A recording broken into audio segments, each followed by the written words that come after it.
სირიაში ბაშარ ალ-ასადის რეჟიმის დამხობის შემდეგ ლიბანი დამასკოსთან დაძაბული ურთიერთობების განმოხტვას ცდილობს. ქვეყნის ხელისუფლება ახლა სირიის ახალ მთავრობასთან რამდენიმე შეთანხმებაზე მუშაობს, რომელიც მათი ვარაუდით ხელს შეუწყობს კავშირების ნორმალიზებას. ლიბანურმა მხარემ უკვე უზრუნველყო შესაბამისი საკანონმდებლო პროცედურების ნაწილის დაკმაყოფილება ქვეყანაში სირიელი პატიმრების გარკვეულ რაოდენობასთან დაკავშირებით, რაც, როგორც ფიქრობენ, აჰმედ ალ-შარაას კაბინეტისთვის კაფიო გზავნილი უნდა იყოს. ასადის რეჟიმის პირობებში ლიბანი ფაქტობრივად სირიის კონტროლქვეშ იყო. რეჟიმი სხვადასხვა გზით ერეოდა ლიბანის შიდა საქმეებში.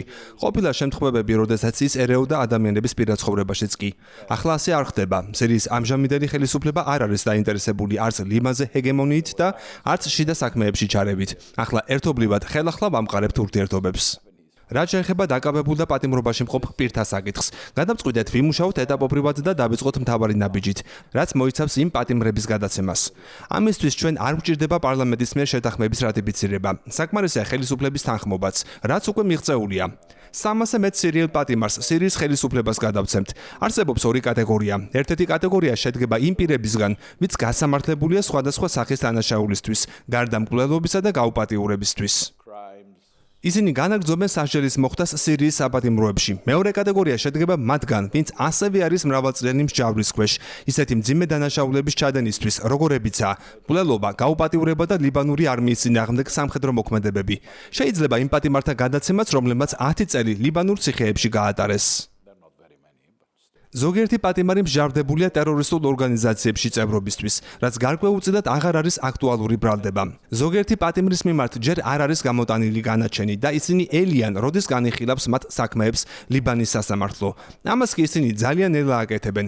ამიტომ ვიმედოვნებთ, რომ მეორე შეთანხმება, რომელსაც სირიის ხელისუფლებასთან განვიხილავთ, გაგვიმარტივებს პატიმართა გადაცემას მათი მართლმსაჯულებისათვის.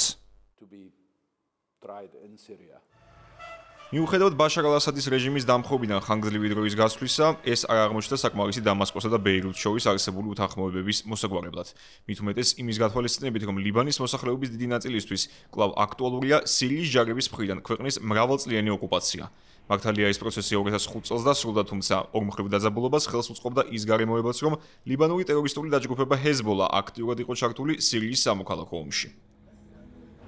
ლიბანისთვის ბევრად რთული არის მის სამხრეთ მეზობელთან ურთიერთობების ნორმალიზება. ამერიკის დახმარებით ახლო აღმოსავლეთში მიღწეული ცეცხლის შეწყვეტის შეთანხმების მიუხედავად, ისრაელი თითქმის ყოველდღიურად განაგრძობს ლიბანური პოზიციების დაბომბვას.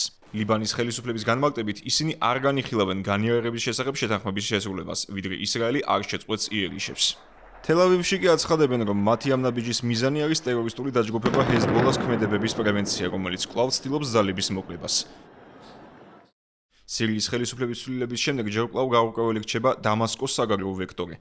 გასულ წლებთან შედარებით ქვეყანა საერთაშორისო ასპარეზზე მეტად გამოჩნდა, აღდგა გაწყვეტილი დიპლომატიური ურთიერთობები, რითაც დასრულდა მისი მრავალწლიანი იზოლაციის ხანა. თუმცა დასავლურ სახელმწიფოებთან მოლაპარაკებების გარდა, სირიის მთავრობა არც მოსკოვთან კავშირს ერიდება.